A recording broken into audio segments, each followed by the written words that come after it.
नमस्कार दोस्तों, स्वागत है आप सभी मित्रों का अपने YouTube चैनल आरपीएससी मेकर पर।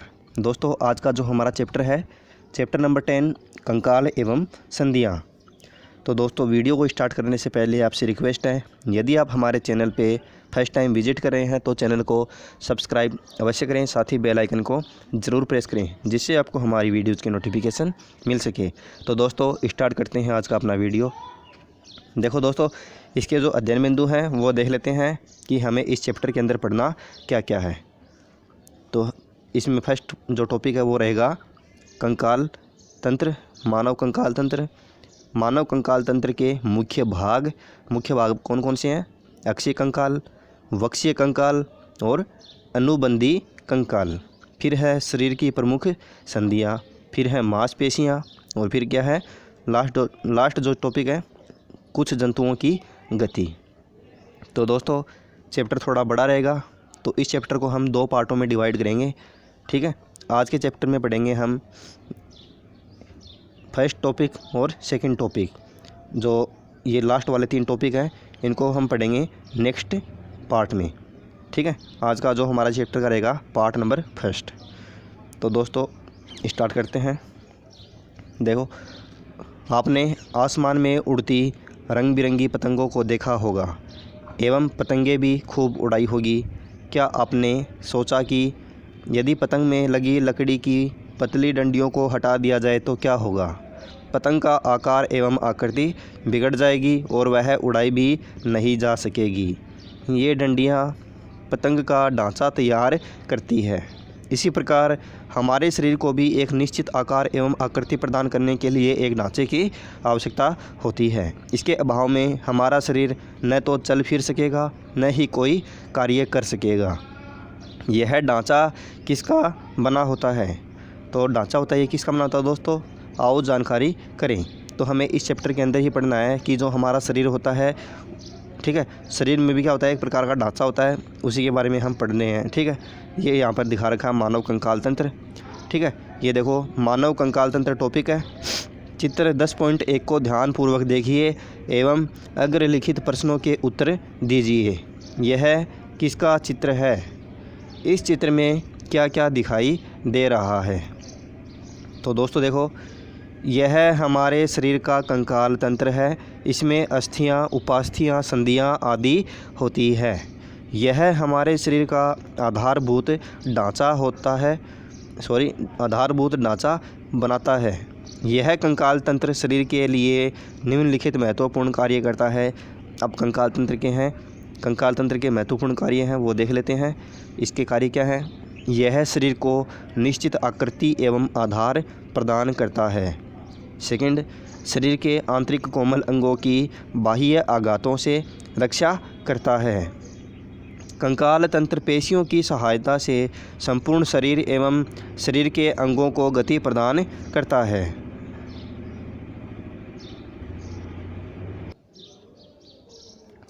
फिर है शरीर को मजबूती प्रदान करता है। और कंकाल तंत्र पेशियों की सहायता से संपूर्ण शरीर एवं अंगों को गति प्रदान करता है, शरीर को मजबूती प्रदान करता है। यह कंकाल तंत्र क्या होता है? इस कंकाल की मुख्य अस्थियां कौन कौन सी होती है?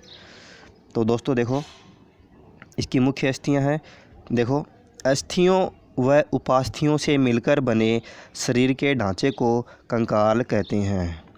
ठीक है दोस्तों, तो ये क्या हो जाएगी कंकाल की डेफिनेशन? अस्थियों व उपास्थियों से मिलकर बने शरीर के ढांचे को कंकाल तंत्र कहते हैं। मानव कंकाल तंत्र के मुख्य भाग, तो मानव कंकाल तंत्र के मुख्य भाग कौन कौन से हैं? अक्षीय कंकाल, वक्षीय कंकाल और अनुबंधी कंकाल। अब आता है इसमें फर्स्ट अक्षीय कंकाल। तो अब देखो, जो कंकाल है, कंकाल को 3 भागों में बांटा गया है, एक तो अक्षीय, एक वक्षीय, एक अनुबंधी। अब देख लेते हैं जो अक्षीय कंकाल है वो क्या है। इसका आकार प्रश्नवाचक चिन्ह की तरह होता है। इसमें प्रमुख रूप से खोपड़ी की अस्थियां, दांतों सहित ऊपरी व निचले जबड़ों की अस्थियां एवं अंगूठे के आकार की 33 कशेरुकाएँ सम्मिलित होती हैं, जिसमें रीढ़ की हड्डी का निर्माण होता है। ठीक है दोस्तों, ये आपको बताऊंगा, देखो कौन सी होती है। अब देखो, प्रश्नवाचक चिन्ह किस प्रकार से बनता है? इस प्रकार से, ठीक है। तो अब इसमें देखो कौन कौन सी जो हड्डियाँ वो शामिल हो गई। देखो इसमें दे रखा है पहले एक तो खोपड़ी, तो ये तो हो गई खोपड़ी की हड्डी, ठीक है। फिर है अस्थियाँ, फिर दांतों सहित ऊपरी व निचले जबड़े की अस्थियाँ, तो जबड़े की हड्डियाँ पाई जाती हैं यहाँ पर लगभग, ठीक है। और फिर अंगूठे के आकार की क्या पाई जाती है, कशेरुकाएँ पाई जाती है। कितनी, 33। जो कशेरुकाएँ रीढ़ की हड्डी होती है वो होती है इस प्रकार से यहाँ पर बनती है, ठीक है दोस्तों। तो इस प्रकार से ये क्या कहलाती है, ये कहलाती है अक्षीय कंकाल, ठीक है। ठीक है, जो कंकाल है, कंकाल का जो फर्स्ट पार्ट है अक्षीय कंकाल, ये होता है प्रश्नवाचक चिन्ह की तरह है। फिर आता है रीढ़ की हड्डी, इम्पोर्टेंट है दोस्तों। आप अपने साथी की पीठ पर हाथ घुमाइए, क्या अनुभव होता है। पीठ के मध्य में गर्दन से कमर के नीचे तक एक कठोर अस्थि का अनुभव होता है। यह गर्दन से लेकर कमर के नीचे तक की अस्थि रीढ़ खंभ कहलाती है।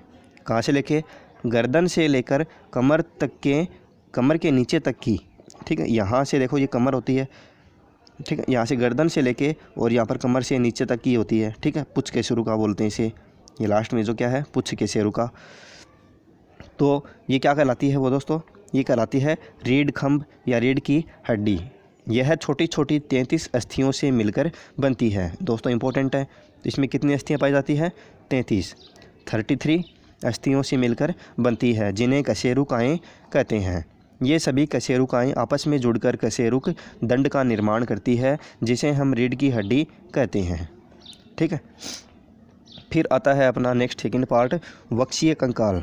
आप देखो वक्षीय कंकाल कौन सा होता है, यह 12 जोड़ी हॉकी के स्टिक के आकार जैसी हड्डियों की एक टोकरी नुमा संरचना होती है, जिन्हें पसलियाँ कहते हैं, ठीक है दोस्तों। जो हॉकी होती है, तो हॉकी की स्टिक किस प्रकार से होती है, इस प्रकार से, ठीक है, इस प्रकार से होती है। अब देखो ये किस प्रकार की होती है, इसके बारे में देखो, ये रही, यह 12 जोड़ी हॉकी के, ठीक है, 12 जोड़ी हॉकी के स्टिक के आकार जैसी हड्डियों की एक कटोरी नुमा संरचना होती है, जिन्हें फसलियाँ कहते हैं। इनमें शरीर के महत्वपूर्ण अंग जैसे हृदय, फेफड़े आदि सुरक्षित रहते हैं। अब देखो जो वक्षीय कंकाल है वो किसकी सुरक्षा करता है, किस की, जो हृदय होता है हमारा, हार्ट होता है, और फेफड़े होते हैं आदि की सुरक्षा करता है। ये देखो, ठीक है, तो इस प्रकार से होती है ये, ठीक है। ये देखो इसमें ये कितनी जोड़ी होती है, ये दिखा रखी है यहाँ पर 12 जोड़ी। कितनी होती है, 12 जोड़ी हॉकी के स्टिक के आकार जैसी हड्डियों की एक टोकरी नुमा संरचना होती है। ये कैसी होती है, ये टोकरी नुमा संरचना होती है। ये 12 होती है, 1 2 3 4 5, इस तरह से कितनी होती है, 12 जोड़ी होती है। अब आता है अपना अनुबंधी कंकाल। अनुबंधी कंकाल थर्ड है। इसमें अंश मेखला, श्रोणी मेखला तथा हाथ व पैर की अस्थियां सम्मिलित होती है, ठीक है दोस्तों। अब हाथ की अस्थियां और पैर की अस्थियां, ठीक है, इनमें भी 2 प्रकार की जो हड्डियां हैं, अस्थियां हैं, वो पाई जाती है अनुबंधी कंकाल में, ठीक है। हाथ की अस्थियां है और पैर की अस्थियां। पहले पढ़ लेते हैं हाथ की अस्थियों के बारे में। तो हाथ की अस्थियां प्रमुख रूप से निम्नलिखित होती है, ह्यूमरस, रेडियो अल्ना, कलाई की अस्थियां, हाथ के पंजे, अंगुलियां एवं अंगूठे की अस्थियां, ठीक है। तो दोस्तों ये इंपॉर्टेंट है, यहाँ से क्वेश्चन पूछा जाता है कई बार कि हाथ की अस्थियां, इनके नाम पूछा जाता है कि इनमें से कौन सी हाथ की अस्थियों में शामिल नहीं है, ठीक है। तो हाथ की अस्थियों में शामिल कौन कौन सी है, ह्यूमरस, रेडियो अल्ना, कलाई की अस्थियाँ, हाथ के पंजे, अंगुलियाँ और अंगूठे की अस्थियाँ। अब पढ़ लेते हैं। पहले आता है हमारा ह्यूमरस। तो ह्यूमरस होता है वो कौन सा पार्ट होता है दोस्तों, देखो ये डायग्राम है, इसके माध्यम से हम आसानी से समझ सकते हैं इसको। देखो आप अपनी कोहनी एवं कंधे के बीच के भाग को दबाकर देखिए एवं अनुभव कीजिए, क्या अनुभव हो रहा है। आपको एक कठोर एवं मजबूत अस्थि महसूस हो रही होगी। कोहनी एवं कंधे के बीच की यह अस्थि ह्यूमरस कहलाती है। तो दोस्तों जो कोहनी होती है और हमारा कंधा होता है, तो ये यहाँ से लेके यहाँ तक का पार्ट होता है, ये कहलाता है क्या, ह्यूमरस। ह्यूमरस के लंबे मध्य भाग को सॉफ्ट कहते हैं। क्या कहते हैं, सॉफ्ट, ठीक है। ये देखो ह्यूमरस के लंबे यहाँ से लेके ये पूरा पार्ट होता है, इसके मध्य भाग होता है, मध्य भाग को बोलते हैं सॉफ्ट। चित्र में देखकर बताइए कि इस अस्थि का ऊपरी एवं निचला सिरा किससे जुड़ा है। तो दोस्तों देखो कि ह्यूमरस है, ये किससे जुड़ा होता है, ये तो होते हैं कंधे से, जो कंधा होता है वहाँ से जुड़ता है। और निचला भाग किससे जुड़ता है, निचला भाग जुड़ता है इस रेडियस से, किसे, जो रेडियो अल्ना है, रेडियो अल्ना इसे जुड़ता है, ठीक है, जो कलाई की संधि होती है इससे, ठीक है। ऊपरी जो सिरा है वो तो जुड़ता है कंधे की हड्डी से, और निचला सिरा जो हाथ की कलाई होती है वहाँ से। अब देखो पढ़ लेते हैं सेकंड। रेडियो अल्ना अपनी कलाई से कोहनी के बीच की अस्थियों को दबाकर देखिए, यहाँ पर 2 अस्थियाँ स्थित हैं, पहली हाथ के बाहर की तरफ एवं दूसरी हाथ के अंदर की तरफ स्थित है, जिन्हें क्रमशः रेडियस एवं अल्ना कहते हैं। तो ये होती है, देखो क्रमशः किसे, देखो क्रमशः किस प्रकार से दे रखा है कि पहली हाथ के बाहर की तरफ, तो जो बाहर की तरफ होती है वो तो कहलाती है रेडियस, और एवं हाथ के अंदर की तरफ स्थित होती है उसे कहते क्या, अल्ना। ठीक है दोस्तों, आप समझ गए हुए। अपने हाथ पर विचार कीजिए, जो हाथ होता अपना उसे अपनी तरफ देखो, हाथ मुड़ता है, जिस साइड में अपना हाथ मुड़ता है तो वो जो हड्डी होती है ऊपर की तरफ वो तो होती है अल्ना, एवं हाथ के विपरीत दिशा में जिस साइड में कोहनी होती है तो कोहनी की दिशा में कौन सी होती है, तो कोहनी की दिशा में होती है ये रेडियस। ठीक है दोस्तों, इनका कोहनी की तरफ का सिरा ह्यूमरस से एवं निचला सिरा कलाई की अस्थियों से जुड़ता है। दोस्तों वेरी इंपॉर्टेंट, यहाँ से क्वेश्चन पूछे जाते हैं इस प्रकार से, ठीक है, कि इनका कोहनी की तरफ का सिरा तो क्या कहलाता है, ह्यूमरस से एवं निचला सिरा किससे जुड़ता है, कलाई की अस्थियों से जुड़ता है। किसका दोस्तों, जो रेडियस और अल्ना है इनका। देखो निचला सिरा तो ये कलाई की अस्थियाँ है इससे जुड़ रहा है, और जो ऊपरी सिरा है, ठीक है, जो ऊपर वाला सिरा है ये किससे जुड़ता है, ये जुड़ता है ह्यूमरस से, ये रहा ह्यूमरस। फिर आती है दोस्तों कलाई की अस्थियाँ। अपने हाथ की हथेली को उल्टा कर टेबल पर फैलाइए, रेडियो अल्ना संधि अस्थि किस स्थान पर हथेली के पास जुड़ी है, वह स्थान कलाई कहलाता है। ठीक है, तो कलाई का निर्माण छोटी छोटी 8 अस्थियों से होता है, जिसे मणि बंदिकाएँ कहते हैं। ठीक है, तो जो कलाई है, कलाई का निर्माण छोटी छोटी 8 अस्थियों से, कितनी अस्थियाँ होती है दोस्तों इसमें, 8 अस्थियाँ। तो दोस्तों इसकी जो संख्या है वो आपको क्रम से याद रखनी है। ठीक है, जो पसलियों की हड्डियाँ वक्षीय अस्थि होती है उसमें पाई जाती है 12 जोड़ी। ठीक है, जो रीढ़ की हड्डी होती है उसमें पाई जाती है 33, और जो हाथ की कलाई होती है उसमें पाई जाती है कितनी, 8। कितनी, 8। इन्हें क्या कहते हैं, मणि बंदिकाएँ कहते हैं। तो दोस्तों ये छोटी छोटी बातें हैं, आपको याद होनी चाहिए, यहीं से क्वेश्चन बनते हैं। अब आते हैं 4 नंबर, हाथ के पंजे, अंगुलियां, अंगूठे की अस्थियां। हथेली में कुल 5 अस्थियां होती है। तो दोस्तों हथेली में कुल कितनी अस्थियां होती है, 5 अस्थियां होती है। हमारी अंगुलियों एवं अंगूठे में भी अस्थियां होती है, जिन्हें क्रमशः अंगुलास्थियां एवं अंगूठास्थियां कहते हैं। तो अंगुलियों में जो अस्थियां होती हैं उन्हें कहते हैं अंगुलास्थियां, और जो अंगूठे में अस्थियां पाई जाती है उन्हें कहते हैं अंगूष्ठास्थियां। ठीक है, अंगूठास्थियां। प्रत्येक अंगुली में 3 तथा अंगूठे में 2 अस्थियां होती है। दोस्तों वेरी इंपॉर्टेंट कि अंगुली होती है तो, ठीक है, कि प्रत्येक अंगुली में कितनी अस्थियां होती है, 3 अस्थियां होती है। ठीक है, अब इन अस्थि के नाम भी पढ़ेंगे हम। और अंगूठे में कितनी अस्थि होती है, 2 अस्थियां होती है। अब देखो हाथ का भाग एवं उनमें पाए जाने वाली अस्थियों के नाम एवं संख्या।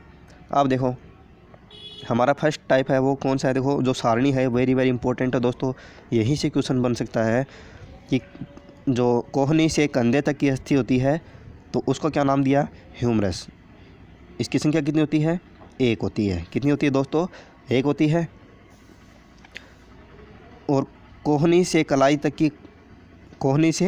तक की होती है उसे नाम दिया था हमने रेडियस और अल्ना। जो शरीर के बाहर की तरफ होती है वो तो होती है रेडियस, जो शरीर के अंदर की तरफ होती है वो होती है अल्ना। और इनकी संख्या कितनी होती है 2। ठीक है, 2 कैसे, ये देखो यहाँ पर दे रखी है। ह्यूमरस तो होती है 1 सिंगल, और ये कितनी होती है 2। ठीक है, फिर आती है कलाई की संधियाँ। तो कलाई की संधियाँ होती है, उन्हें बोलते हैं मणिबंधिकाएँ, और इनकी संख्या होती है 8। हाथ के पंजे की अस्थियाँ, इन्हें बोलते हैं कर्मास्थियाँ, इनकी संख्या होती है 5। हाथ की अंगुलियों की अस्थियाँ, इनकी संख्या कितनी होती है, एक अंगुली में दोस्तों मैंने बताई थी, एक अंगुली में अस्थि पाई जाती है 3। तो अंगुली कितनी होती है 4। अंगूठा तो एक होता है, लेकिन अंगुलियाँ होती है 4, तो एक अंगुली में 3 पाई जाती है, तो 4 अंगुली में कितनी हो गई, 3 चौके 12। तो ये 12 अस्थियाँ होती हैं किसमें, हाथ की अंगुलियों में। फिर आता है जो हाथ के अंगूठे होते हैं, हाथ का अंगूठा, तो उसमें कितनी होती है, उसमें होती है 2। ठीक है, अंगूठे में पाई जाती है 2। फिर आती है दोस्तों पैर की अस्थियाँ। तो पैर की प्रमुख अस्थियाँ निम्नलिखित हैं, फीमर, टिबिया, फिबुला, टखने की अस्थियाँ, तलवे, अंगुलियाँ एवं अंगूठे की अस्थियाँ। तो दोस्तों जो पैर की अस्थियाँ हैं, इनके बारे में हम पढ़ेंगे नेक्स्ट चैप्टर में। जो बचा हुआ चैप्टर है वो सेकंड पार्ट में हम कंप्लीट कर लेंगे। तो दोस्तों उम्मीद करता हूँ दोस्तों आज आपको जितना समझाया है मैंने, आपको समझ में आया होगा। दोस्तों चैप्टर सिंपल है, बिल्कुल ईजी है। ठीक है, इसके जो मोस्ट टॉपिक है ये आपको याद करने हैं, क्योंकि क्वेश्चन यही से बनेंगे। ठीक है दोस्तों, तो आज के वीडियो में इतना ही। मिलते हैं नेक्स्ट वीडियो में एक नए टॉपिक के साथ। तब तक के लिए जय हिंद, जय भारत।